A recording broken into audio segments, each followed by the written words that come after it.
오늘은 믿음을 다시 세우다라는 제목으로 하나님 말씀을 증거하겠습니다. 우스라는 땅에 사탄도 주목하여 보는 의인이 살고 있었습니다. 그 사람은 하나님을 경외하며 악에서 떠난 사람이었습니다. 부패한 그 땅에서 그들의 죄악에 물들지 않았던 사람입니다. 경건하게 살려고 몸부림치며 하나님을 믿는 믿음을 포기하지 않았습니다. 우리가 너무나 잘 아는 욥의 이야기입니다. 그런데 어느 날 천상에서 알 수 없는 대화가 오고 갑니다. 하나님과 사탄과의 대화입니다. 이 대화 끝에 욥에게는 까닭없는 고난, 알 수 없는 고난이 시작됩니다.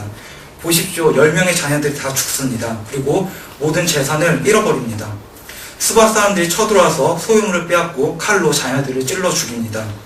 불이 하늘에서 떨어져 자녀들이 불타 죽습니다. 갈대아 사람들이 칼로 자녀들을 찔러 죽입니다.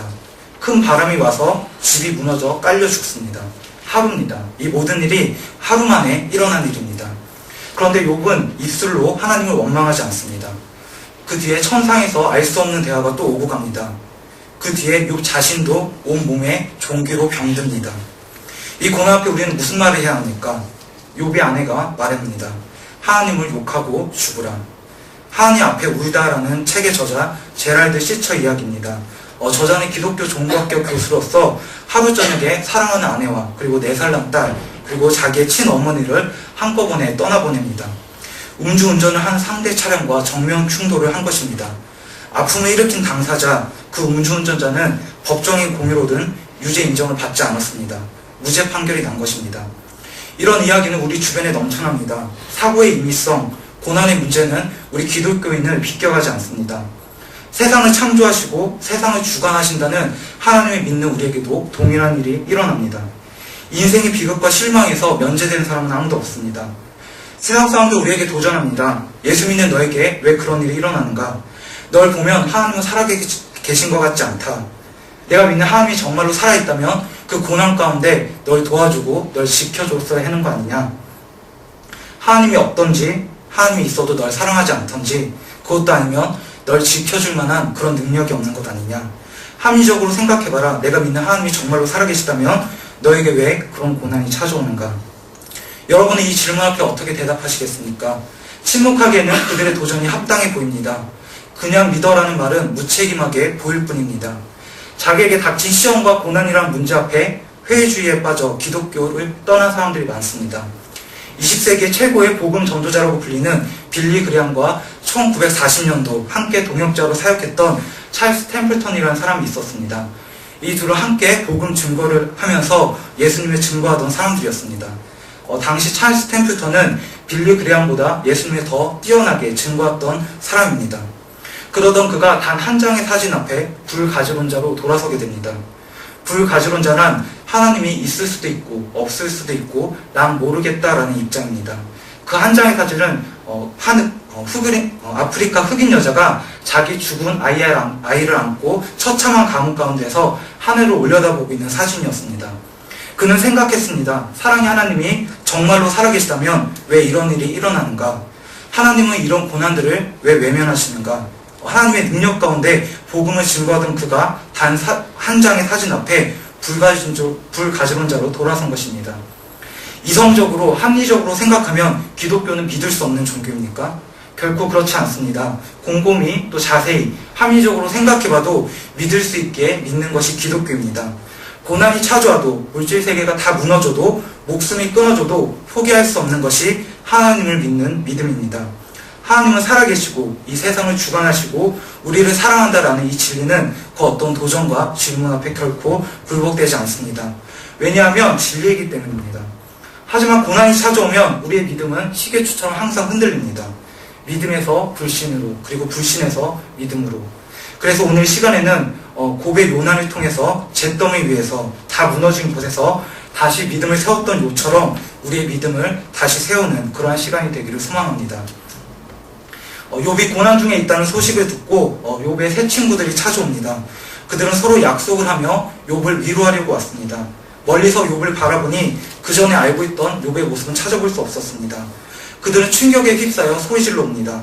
10명의 자녀를 잃어버린 아버지의 모습, 온 몸이 종기로 병든 모습, 자신과 교제하던 욥의 모습은 더 이상 찾아볼 수 없었습니다. 그들은 욥의 고통이 심함을 보고 7일 밤낮을 침묵한 채 서로 바라만 봤습니다. 7일간의 긴 침묵이 끝난 뒤 욥이 드디어 입을 엽니다. 들어보십시오.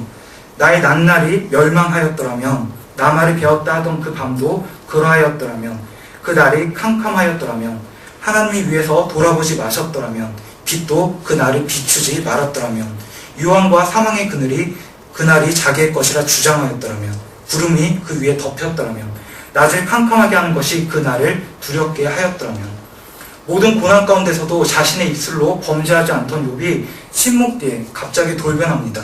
3장 3절부터 26절까지 이 긴 내용 전부가 자신의 생일을 저주하는 내용으로 가득 채워집니다. 여기서 알 수 있는 것이 무엇입니까? 고난 중에 사람의 위로는 근본적인 해결책이 아니라는 것입니다. 욥이 고난 중에 가장 먼저 만났어야 했던 것은 사람이 아니라, 친구가 아니라 하나님이었습니다. 그러나 더 큰 문제가 있습니다. 더 큰 문제는 욥의 침묵입니다. 7일간의 긴 침묵, 10명의 자녀를 잃어버린 아픔, 모든 재산을 잃어버린 슬픔, 종교로 인한 괴로움, 많은 시련이 있었지만 가장 큰 시련의 기간은 7일 동안의 침묵의 기간입니다. 하나님에 대한 끝없는 원망, 나에게 왜 이런 일이 일어났는가? 경건하게 살고자 노력했던 욥의 열심만큼이나 하나님에 대한 실망감도 컸을 것입니다. 나에게 왜 이런 고난이 찾아왔을까? 7일 동안 수천 번, 수만 번 생각하고 또 생각했다는 것입니다. 고난은 묵상하라고 주어진 것이 아닙니다. 자기에게 닥친 고난만을 묵상하고 반복적으로 생각하니까 원망의 늪에 빠져듭니다. 늪의 특성이 무엇입니까? 점점 깊이 빠져들어가는 데 있습니다. 헤어나오질 못합니다. 자신의 고난만을 묵상한 욥, 결국 자신의 생일을 저주하고 맙니다. 고난은 묵상하라고, 그리고 하나님을 원망하라고 주어진 것이 아닙니다. 그렇다면 고난이 왜 찾아옵니까? 왜라는 질문을 갖고 욥기를 읽는다면 실망밖에 남지 않습니다. 하나님은 대답하기를 거절하셨고 욥 자신도 질문하기를 거둬들였습니다. 그리고 세 친구들도 모두 자신들의 잘못된 판단을 하나님 앞에 회개했습니다. 하나님 우리가 당하고 있는 고난이라는 문제를 굳이 설명하려고 하지 않습니다. 덫에 걸린 곰과 사냥꾼 이야기가 있습니다. 덫에 걸린 곰이 있었습니다. 한 사냥꾼이 지나가다가 우연히 발견합니다. 안타까운 마음에 도와주려고 합니다. 사냥꾼은 곰의 마음을 안정시키고 덫에서 풀려주려고 하지만 예민해진 곰 때문에 쉽지가 않습니다. 고민 끝에 사냥꾼은 마취제 같은 주사기로 곰을 찌르려고 합니다. 하지만 곰은 그것을 공격으로 받아들입니다. 곰은 사냥꾼이 자기를 죽이려 한다고 생각한 것입니다. 곰이 사냥꾼이 이해하지 못하는 것처럼 우리도 하나님이 왜 우리에게 고난을 허락하시는지 온전히 알 수 없습니다. 단지 큰 그림을 그려볼 수 있습니다. 요셉이 애국의 총리가 된 사건을 기억하십니까? 친형들이 동생 요셉을 미디안 상인들에게 노예로 팝니다. 노예로 보디발의 집으로 팔고 또 감옥에서 지냈지만 결국 애국의 총리가 됩니다. 요셉이 극적으로 자기의 형을 만났을 때 한 고백입니다. 나를 이리로 보낸 자는 당신들이 아니오 하나님이시라. 하나님의 큰 구원 사역 가운데 하나의 퍼즐 조각처럼 요셉의 고통이 사용된 것을 볼 수 있습니다. 하지만 모든 것을 설명하지 못합니다. 단지 하나의 퍼즐 조각일 뿐입니다. 왜라는 질문에 성경은 여전히 답하고 있지 않습니다. C.S. 루이스가 말합니다. 하나님 우리에게 기쁨을 통해 속삭이시고 양심을 통해 말씀하시며 고통을 통해 소리치신다. 고통이란 기머거리 세상을 일깨우는 그분의 메가폰이다. 하나님의 음성 중에 고통의 소리가 가장 크고 또 효과적이라는 것입니다. 이 고통의 소리는 우리를 회개로 이끌어간다고 말합니다. 그렇습니다. 고난의 이유 중에, 고통의 이유 중에 하나가 회개일 수 있습니다. 고통이 있은 후에야, 재난을 당한 후에야 구약의 이스라엘 백성들이 하나님께 돌아온 것처럼 지금의 우리도 마찬가지라는 것입니다. 평탄하고 모든 것이 만족스럽다면 자연히 하나님과의 관계는 멀어지게 됩니다. 그래서 고통의 유익이 있다고 말합니다. 고통을 통해 하나님을 만나는 것, 고통을 통해 하나님과 가까워지는 것, 하나님을 닮아가는 것, 이것은 고통을 통해 비롯되며 그 유익이 크다고 말합니다. 실제로 신실한 기독교인 중에 보면 이런 고백을 하는 사람들을 보게 됩니다. 고난이 있었지만 그 고난을 통해 하나님을 알게 됐다고, 하나님과 더욱 친밀해졌다고 말합니다. 상실이 있었지만 더 좋은 하나님을 얻었다고 말합니다. 욥도 고난을 통해 하나님을 만납니다. 욥의 수많은 질문들, 욥기 38장에 보면 하나님은 드디어 해답을 갖고 나타나십니다. 그런데 그 해답은 대답이 아니라 질문이었습니다. 오히려 하나님이 욥에게 질문만 하십니다. 내가 내게 묻는 것에 답할지니라. 내가 땅에 기초를 놓을 때 내가 어디 있었느냐. 도저히 대답할 수 없는 질문들만 계속하십니다. 하나님을 탓하는 자는 대답할지니라. 하나님과 만난 욥. 그러나 여기서도 하나님은 욥의 질문에 답하지 않습니다. 욥의 궁금증은 여전히 풀리지 않았습니다. 그런데 놀라운 것은 욥의 반응입니다. 내가 죽게 대하여 귀로 듣기만 하였었더니 이제는 눈으로 주를 배웠나이다. 고난을 통해 귀로 듣기만 하던 하나님을 드디어 만났다는 것입니다. 욥의 수많은 질문들은 사라지고 회개하며 만족해야 합니다. 그렇습니다. 하나님과의 만남이 우리의 해답이라는 것입니다. 욥에게 정말로 필요했던 것은 질문에 대한 설명이 아니라 궁금증 해소가 아니라 하나님과의 만남이었습니다. 하나님과 만난 욥, 그때야 비로소 평안해집니다. 하나님 우리의 모든 문제에 있어서 해답이 되십니까? 충분히 되고도 남습니다. 하나님과 만나면 모든 의문은 사라집니다. 그렇다면 우리는 이렇게 위로할 수 있습니다. 고난당하고 있는 사람에게 찾아가서 고난에도 이유와 목적이 있습니다. 참고 인내하십시오. 이 고난을 통해 하나님을 만날 수 있습니다. 그분만이 해답입니다. 그렇죠. 맞는 말입니다. 틀린 말은 아닙니다. 하지만 큰 상실은 우리를 마비시킵니다. 그 어떤 설명도 납득이 안 갑니다. 다 부족해 보입니다. 욥은 눈으로 하나님을 봤다고 하지만 우리는 아직 보지 못했습니다. 하나님과의 만남이 있다고 하지만 그 대가가 너무나 크게 느껴집니다. 그 대가가 자녀의 죽음이란 말입니까? 꼭 그렇게 잔인하게 해야 합니까? 인격적인 하나님, 사랑의 하나님은 다 어디에 갔습니까? 다시 처음 질문으로 돌아갑니다. 고난을 허락하시며 침묵하시는 하나님, 어떻게 이해할 수 있습니까? 욥의 아내의 말처럼 하나님을 욕하고 떠나가야 합니까? 여기에 대한 하나님의 유일한 자기 변호가 있습니다. 우리가 당하는 큰 상실과 아픔에 대한 하나님의 유일한 자기 변호는 그리스도의 십자가입니다. 하나님 우리를 너무나 사랑하셔서 가장 어리석은 일을 하셨습니다. 하나밖에 없는 독생자 예수를 세상에 보내십니다. 우리들의 죄를 대신 짊어지고 십자가에서 대속하라는 것입니다. 그렇습니다. 예수님은 십자가에서 죽기 위해 오셨습니다. 예수님은 겟세마네 동산에서 고난을 맞이하시기 전에 핏방울 흘리시면서 기도하실 그때에 십자가 외에 다른 방법이 없느냐고 3번이나 부르짖었지만 결국에는 아버지의 뜻대로 고난의 십자가를 지셨습니다. 삶의 고통에서 면제된 사람이 아무도 없듯이 예수님 또한 면제받지 못했습니다. 그런데 우리가 고통스럽다고 하나님을 원망할 수 있습니까? 혹시 예수님의 불평등, 예수님의 당하신 고난을 생각해 보신 적이 있습니까? 예수님은 하나님의 아들이니까 당연히 그런 고통, 고난증은 당해도 된다고 생각하십니까?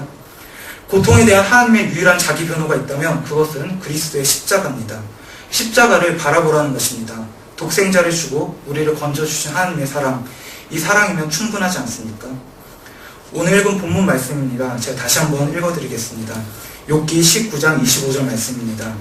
내가 알기에는 나의 구속자가 살아계시니 후일에 그가 땅 위에 서실 것이라. 나의 이 가죽 이것이 썩은 후에 내가 육체 밖에서 하나님을 보리라. 내가 친히 그를 보리니 내 눈으로 그를 보기를 외인처럼 하지 않을 것이라. 내 마음이 초급하구나. 욥은 극심한 고난 가운데서도 하나님 바라보기를 멈추지 않았습니다. 하나님을 믿는 믿음만큼은 결코 흔들리지 않았습니다. 욥의 이 고백을 통해 보면 하나님이 우리에게 원하시는 것이 있다는 것입니다. 그것은 바로 믿음입니다. 하나님은 집요하게 우리에게 믿음을 요구하십니다. 인자가 올 때 세상에서 믿음을 보겠느냐. 랍비 아브라함 햇셀이 말합니다. 욥과 같은 믿음은 한번 흔들린 뒤에 다시 세워졌기 때문에 그 다음에 결코 흔들릴 수 없다라고 말합니다. 모든 것이 다 끝났을 때, 하나님조차 침묵하실 때 우리가 하나님 바라보는 그 믿음을 포기하지 않는다면 바로 이때가 믿음이 가장 잘 자라나는 성숙의 시기라는 것입니다. 하나님은 바로 이러한 믿음을 우리에게 요구하시는 것입니다. 100세가 다 되어가는 아브라함에게 10주의 아버지가 되리라는 꿈은 희미해져 갑니다. 약속을 받고 25년의 시간이 흘렀습니다. 아브라함은 이 긴 침묵의 시간을 통과해야만 했습니다. 결국 언약의 아들 이삭을 얻었지만 하나님은 또다시 가혹한 믿음의 시험을 주십니다. 내 아들, 내 사랑하는 독자 이삭을 데리고 모리아 땅으로 가라. 그를 번제로 드리라. 요셉도 알 수 없는 고난의 연속이었습니다. 형들에 의해 구덩이에 빠지고 노예로 팔리고 애굽의 감옥까지 가게 됩니다. 다윗도 마찬가지입니다. 약속의 기름 부음을 받았지만 10년 동안 사울 왕을 피해 동굴로 숨어 다니는 처지가 됩니다. 이러한 하나님의 인도하심은 잘 이해가 되지 않습니다. 히브리서 11장 믿음의 선진들을 보면 한 가지 공통된 점이 있습니다. 욥처럼 가혹한 시험과 절망적인 상황을 겪었다는 것입니다. 히브리서 11장 36절에서 37절에 보면 고문과 희롱, 채찍질, 결박, 돌로 치는 것, 톱으로 켜는 것 등의 고난을 겪었습니다. 믿음의 선지인들이 믿음의 사람이 될 수 있었던 이유는 고집스러울 정도의 흔들리지 않는 확신을 가지고 있었기 때문입니다. 이 확신은 눈에 보이는 것만이 전부가 아니라 보이지 않는 세계도 분명히 존재하며 또한 믿을 수 있다는 세계라는 것입니다. 믿음은 바라는 것들의 실상이요 보지 않는 것들의 증거다라는 이 사실 말입니다. 욥이 고백합니다. 내가 육체 밖에서 하나님을 보리라. 온 세상이 무너진다 해도 하나님을 믿는 믿음은 결코 포기할 수 없다는 욥의 고백입니다. 욥은 다 무너진 잿더미 위에서 다시 믿음을 세웁니다.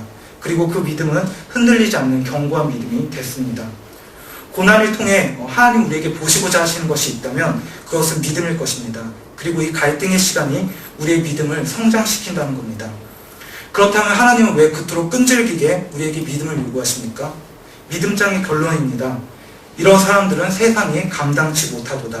성경에 보면 이 세상은 영적 전투 중이라고 합니다. 치열한 전투 속에 가장 강력한 무기가 있다면 그것은 바로 믿음이라는 것입니다. 세상이 감당치 못하는 믿음입니다. 하나님은 바로 이 믿음을 소유하라고 우리에게 말씀하시는 것입니다. 마지막으로 바울의 고백을 듣고 말씀 정리하겠습니다. 누가 우리를 그리스도의 사랑에서 끊으리요? 환난이나 공고나 핍박이나 기근이나 적신이랴 위험이나 칼이랴 이 모든 일에 우리를 사랑하시는 이로 말미암아 우리가 넉넉히 이기느니라.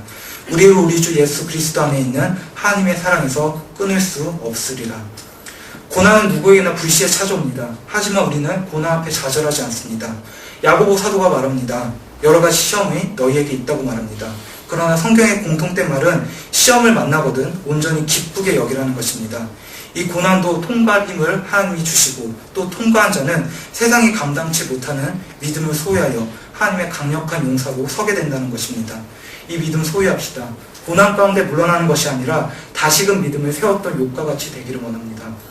예수님께서 인자가 올 때 세상에서 믿음을 보겠느냐 하셨는데 이 믿음 보여드리는 여러분과 제가 되기를 소망합니다.